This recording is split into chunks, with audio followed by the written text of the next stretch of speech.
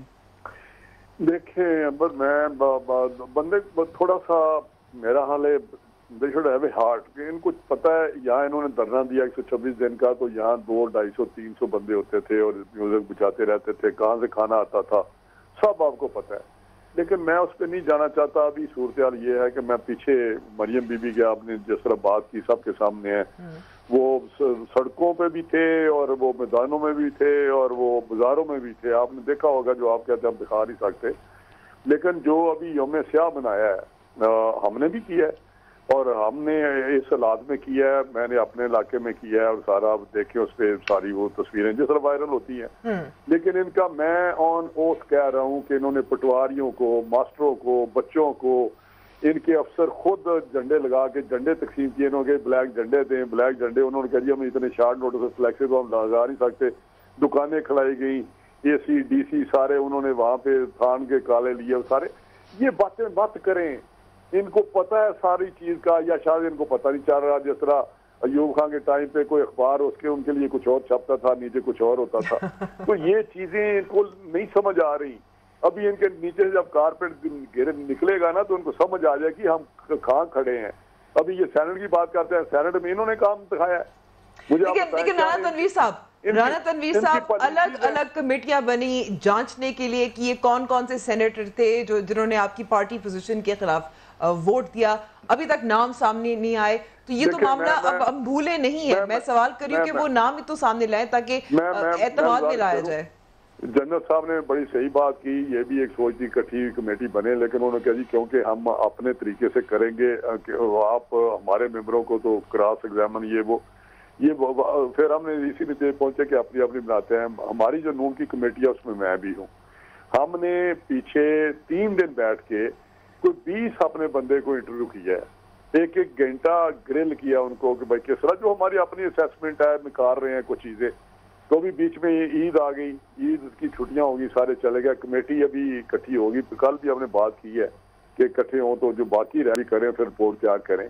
تو یہ سامنے آئے گی چیز بالکل, کیونکہ سامنے لائیں گے, نام بھی سامنے لائیں گے. لیکن یہاں یہ بھی سوال پیدا ہوتا ہے جو خواجہ آصف نے جو میں نے ایک سنٹینس کرنا ہے کہ مجھے بتائیں 64 تو وہاں موشن کے حق میں کھڑے ہوئے, انہوں نے ہاتھ کھڑا کیا 64 لوگوں نے.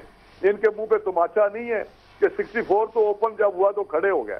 تو 64 جب کھڑے ہوئے تو مورلی مطلب پروپرائٹری ڈیمانڈ کے یہ ریزائن کر دیتا چیئرمین جو ہے. 64 نے موشن پہ اٹھ کے, اس پہ آپ کو پتا ہوگا کہ وہاں کھڑے ہو کے انہوں نے کہا وی سپورٹ دس موشن, اور پھر اس کے بعد سیکرٹ بیلٹ ہوا. تو سیکرٹ بیلٹ میں جو ہوا, آپ کو اس سے کون سی بات چھپی ہوئی ہے؟ لیکن سیکرٹ بیلٹ کے حوالے سے میں رانا صاحب, خواجہ آصف نے تو پاکستان پیپلز پارٹی پہ شک اظہار کر دیا, آپ اتفاق کرتے ہیں؟ نہیں دیکھیں, میں اس پہ آپ وہی بات کرتے ہیں جو عبداللہ عباس صاحب نے, ہم کٹھے ہیں, کچھ لوگ ان کے ہیں, مے بی کہ زیادہ ان کے لوگ چلے گئے ہوں, لیکن ہم اس پہ نہیں جاتے ڈیٹیل میں, وہ باتیں سامنے آ جائیں گی. لیکن ان کو بھی افسوس ہے, ہمیں بھی افسوس ہے, کچھ لوگوں کو اندر ابھی یونین کونسل کا بندہ, میں آپ کو بتاؤں, میں نے لوکل باڈیز کے اتنے الیکشن دیکھے ہیں, پیچھے بھی ایک الیکشن ہوا تھا, ہمارے لوگ یونین کونسل کے چیئرمین کھڑے رہے اتنے پریشر کے باوجود. اور یہ جو لوگ ہیں میرے پیچھے ایک, ابھی جب یہ ڈیزالو کیا ہے انہوں نے لوکل گورنمنٹ, یہ بڑا انٹرسٹنگ بات ہے. تو میرے ایک میونسپل کمیٹی ہے, اس کا chairman died because of heart attack. تو وہ وہاں پہ بائی الیکشن تھا, پروونشل گورنمنٹ ان کی ہے, فیڈرل گورنمنٹ ان کی ہے, وہاں کے M N A M P A جیتے ہوئے ہیں اس علاقے سے. جو میرے بڑے بھائی ایم این اے کو انہوں نے جس طرح ہرایا ہے وہ سب کے سامنے ہے, آپ کو پتہ ہی ہے. ایک سونی حلقہ بڑا مشہور ہے پاکستان میں, وہاں کس طرح ہوا ہے سارا کچھ ہے, جنرل صاحب کو ہی پتا ہو. آج کل وہ این ڈی یو کے پرنسپل بھی یہاں لگے ہوئے ہیں. تو یہ میں کہنے لگا ہوں کہ وہاں پہ جب الیکشن ہوا تو وہاں پہ ساری انتظامیہ, ساری پولیس, سارا جو بھی حربہ استعمال ہو سکتا تھا, 4 کونسلر کو نامعلوم جو کیسز پڑے ہوتے ہیں پولیس نے اریسٹ کر لیا, ہتھکڑیوں میں انہوں نے ووٹ آ کے ڈالے ہمارے حق میں, پھر ہم جیت گئے.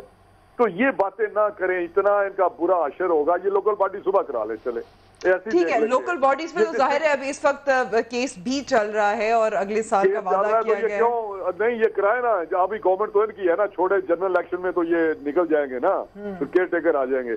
ابھی جو الیکشن لوکل باڈیز اپنی چھتری تلے کرا کے دیکھ لیں, اگر ان کی زبان سے زبر نہ ہوئی تو مجھے پکڑ لیں, کچھ تو کریں نا. ٹھیک ہے, بات نہ کریں. وہ کہتے ہیں آپ کچھ کریں اور آپ کہتے ہیں کہ وہ کچھ کریں. رانا تنویر صاحب میں آپ کو روکتی ہوں, میں چاہتی ہوں اندلیب عباس صاحبہ سے جواب لینا چاہتی ہوں. گورننس کو ٹھیک کریں, حالات ٹھیک کریں. اب پاکستان بہت پیچھے جا رہا ہے. ابھی آپ دیکھیں 2% پہ جی ڈی پی ان کی کھڑی ہے. بالکل پریشانی تو بہت ہوتی ہے. اور اسی معاملے پہ میں اندلیب عباس صاحبہ, ہم بات کرتے رہتے ہیں کہ ریلی نکالے, آپ کریں وہ کریں, لیکن کابینہ کا اجلاس ہوا اور کابینہ کے ہر اجلاس کے بعد, میں آپ سے ویسے ایک لائٹر نوٹ پر سوال کرنا چاہ رہی ہوں, کابینہ کے ہر اجلاس کے بعد اگر وزیر اعظم کسی کی تعریف کرتے ہیں تو وزیر مواصلات کی ہے. کیا باقی وزیر کام نہیں کر رہے؟ نہیں دیکھیں, جہاں تک ایک ہوتا ہے outstanding because somebody is, اس کی 2-3 خصوصیات. ایک تو بہت ینگ, میرے خیال ینگسٹ ہے. دوسرا یہ کہ وہ ایک اسٹوڈنٹ بیک گراؤنڈ سے آیا, وہ آئی ایس ایف کا ہیڈ تھا اور بالکل آرڈنری بیک گراؤنڈ سے آیا, اور وہ اگزامپل دیتے ہیں کہ دیکھو یہ بندہ نہ پولیٹیشین تھا, نہ پیچھے بیکنگ تھی, نہ اس کے پاس کچھ تھا, he has come and he has stood out. تو وہ ایگزامپل دیتے ہیں کہ جس نے جو سٹینڈ آؤٹ کرنا ہوتا ہے، ناٹ نیسسرلی کہ 20 سال کا آپ کا پولیٹیکل ایکسپیرینس ہو، تو اس لحاظ سے وہ ان کو بتاتے ہیں. اور انہوں نے دو، ایک پوسٹل آفس بھی، آپ کو پتا ہے کہ پوسٹل آفس کے اندر انہوں نے اس کو ٹرن اراؤنڈ کر کے پروفیٹیبل بنایا پوسٹ آفس کو، اور دوسرا انہوں نے جو مواصلات کے اندر انہوں نے 20 ارب روپے کی ریکوریز بھی کی ہیں اور کرپشن کے پیچھے بھی پڑے ہوئے.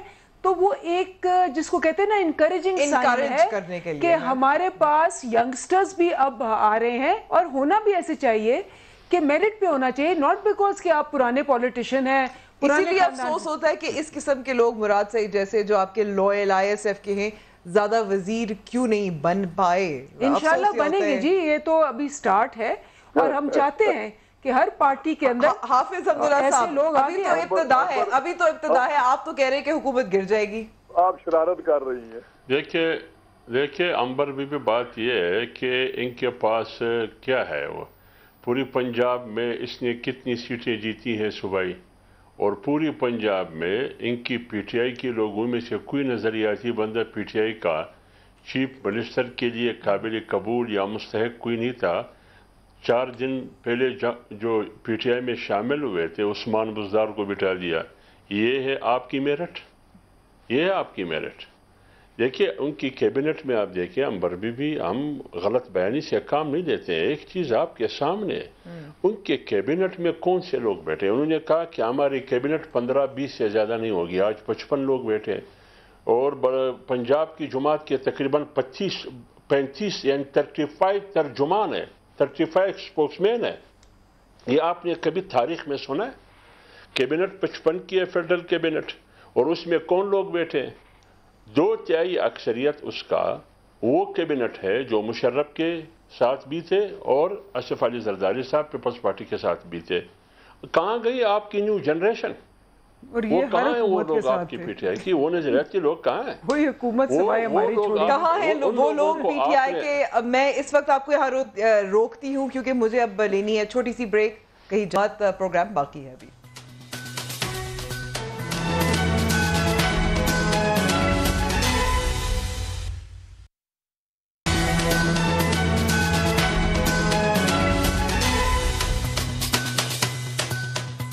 اپنے باقی مہمانوں کو تو ہم نے خداحافظ کر دیا، لیکن اب ایک بہت اہم مسئلے پہ بات کرنا چاہ رہے ہیں. کراچی کا کچرا.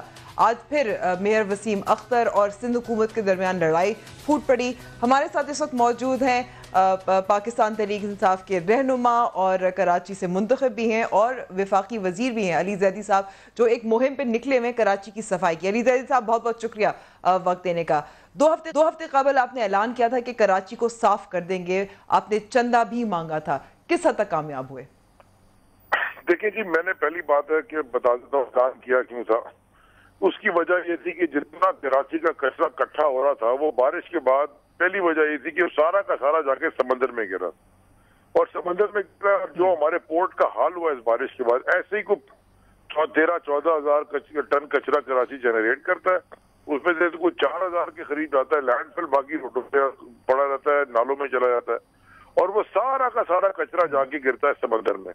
اور سمندر میں جب بارش کے بعد آیا تو اٹ واز انبلیویبل کہ ہمیں تو پانی نظر نہیں آ رہا تھا، اتنا کچرا پڑا تھا خاص طور پہ کیماڑی کی جیٹی پہ کہ ہمارے پاس تو بزنس افیکٹ ہو جاتا ہے، ہمارا باہر کے جہاز آنا بند ہو جائیں گے.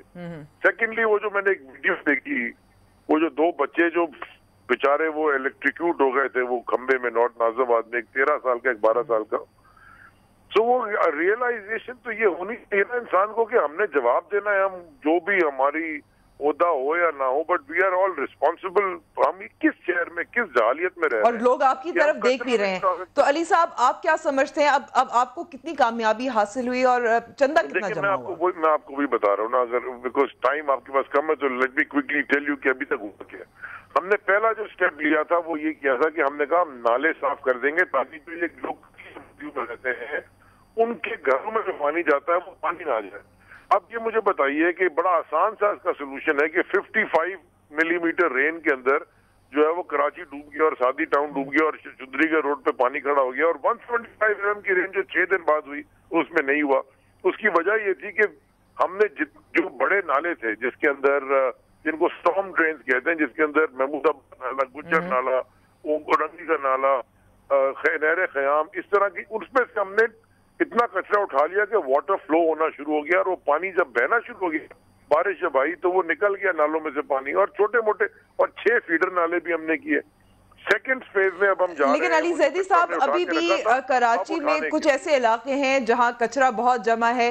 سندھ حکومت کا بھی الزام ہے کہ آپ لینڈ فل میں نہیں پھینک رہے بلکہ ایسے علاقوں میں پھینک رہے ہیں جہاں کچرا نہیں پھینکنا چاہیے. دوسری جانب خالد مقبول صدیقی صاحب جو وفاق میں وزیر ہیں, آپ کے ساتھی بھی ہیں, اتحادی بھی ہیں, چندہ جمع کرنے پر آپ کو تنقید بھی کر رہے تھے. کچھ دیر پہلے میں نے ان سے بات کی تھی, سنیے انہوں نے کیا کہا. علی زیدی صاحب الیکٹ ہوئے کراچی سے, اور وہ اب جو کراچی کی صفائی پہ نکلے ہوئے ہیں, لوگوں سے ڈونیشنز مانگ رہے ہیں, لیکن آپ نہیں سمجھتے کہ یہ کچھ فیڈرل جو فنڈز ہیں ان میں سے اس صفائی کا کام ہونا چاہیے تھا؟ ایکچولی کراچی کا مسئلہ یہ ہے کہ کراچی فنڈ دینے کا عادی ہے, لوگ کراچی سے فنڈ مانگنے کے عادی ہیں. پاکستان کا بجٹ بھی 70% وہاں کے ریونیو سے بنتا ہے, سندھ کا 97% بجٹ بھی وہاں کے ریونیو سے. کراچی اپنی صفائی کے لیے جو فنڈ ہے وہ ٹیکس کی صورت میں دے رہا ہے, وفاق کو بھی دے رہا ہے اور صوبائی حکومت کو بھی دے رہا ہے, اور پھر بھی دینے کو تیار ہے. پھر سوال پاکستان کے لیے ہے کہ جو شہر 70% ریونیو دے رہا ہو وفاق کے لیے اور 97% صوبے کے لیے دے رہا ہو, تو اس کو کیوں پیسے مانگنے پڑ رہے ہیں؟ اس کو کس سے پیسے مانگنے پڑ رہے ہیں؟ یہ اسی کے تو پیسے ہیں. علی زیدی صاحب جواب. دیکھیے, میں جو خالد بھائی نے بات کی ان کی بات میں وزن ہے, وہ بالکل ٹھیک کہہ رہے ہیں کہ سب سے زیادہ ٹیکس ہی کراچی بھرتا ہے. صرف ایس آر بی کو 95% ٹیکس سے زیادہ ہے, سندھ ریونیو بورڈ کو 95% کراچی سے زیادہ ہے. مجھے ذرا یہ سمجھا دیں کہ میرے پاس 6 دن تھے, اور 6 دن کے اندر میں نے کسی کے پاس جا کے, لوگوں نے مجھے آ کے کہا کہ جی ہم آپ کو اس میں ہیلپ کرنے کو تیار ہیں تاکہ آپ کی کیمپین کک سٹارٹ ہو جائے, تو وہ پیسے میں انبر شمسی کے اکاؤنٹ میں ڈالوں کہ علی زیدی کے اکاؤنٹ میں ڈالوں.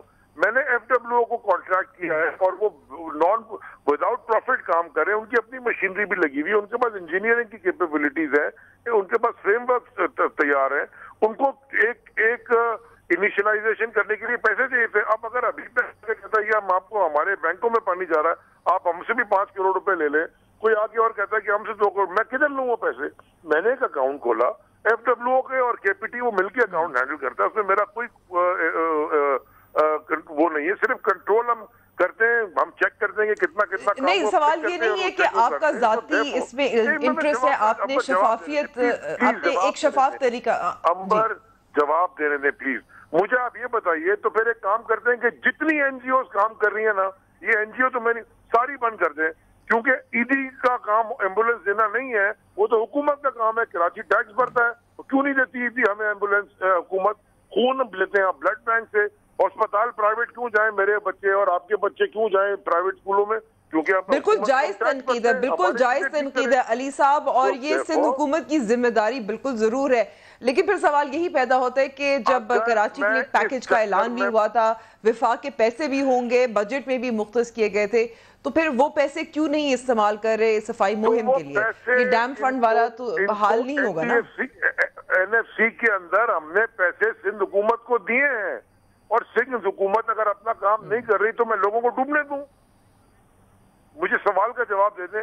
میں اس چکر میں پڑ جاؤں کہ میئر صاحب کو وہ پیسے نہیں دے رہے, اور میئر صاحب ان پہ صحیح تنقید کر رہے ہیں, اور وہ یہ کہہ رہے ہیں کہ جی ہم تو کر رہے ہیں, لیکن لوگ ڈوب کے مر رہے ہیں, اور لوگوں کے گھر میں پانی جا رہا ہے, روڈوں پہ کچرا پڑا ہے.